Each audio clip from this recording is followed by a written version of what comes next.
అందరికీ నమస్కారం. మొన్న కౌశికర్ అన్న ప్రెస్ మీట్ పెట్టడం జరిగింది. రామగుండం ఎమ్మెల్యే మక్కన్ సింగ్ రాజ్ ఠాకూర్ మీద బురద జల్లడం సరైనది కాదన్న. అభివృద్ధి చేయలేదని మీరు హరన్న గారు అభివృద్ధి చేయలేదని మా 45వ డివిజన్కి రాండి అన్న.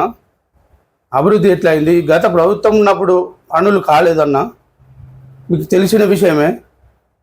ఇప్పుడు మీరు మక్కన్ సింగ్ రాజ్ ఠాకూర్ అని వచ్చినాకనే నా 45వ డివిజన్కి రోడ్లు మొత్తం ప్రత్యేకించి ఇప్పుడు ₹1 కోటి వరకు అన్న వల్లనే అభివృద్ధి అయింది. మీరు దయచేసి మా ఎమ్మెల్యే గారి మీద బురద చల్లడం సరైనది కాదన్న. డివిజన్కి వచ్చి ఎన్ని చూడండి అన్న, చూస్తే మీకు అర్థమవుతుంది.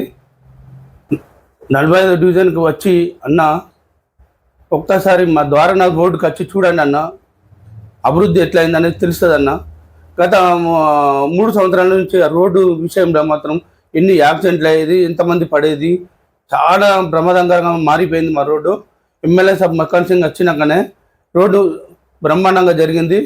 ఆ డివిజన్లో అభివృద్ధి కూడా చాలా బాగా జరిగింది. కాంగ్రెస్ ప్రభుత్వంలో నుంచి వచ్చిన కాడి నుంచి మంచి అభివృద్ధి పనులు జరిగినాయన్న. డివిజన్ ప్రజలు నచ్చి అడిగండి అన్న. అనవసరంగా మా ఎమ్మెల్యే గారి మీద బురద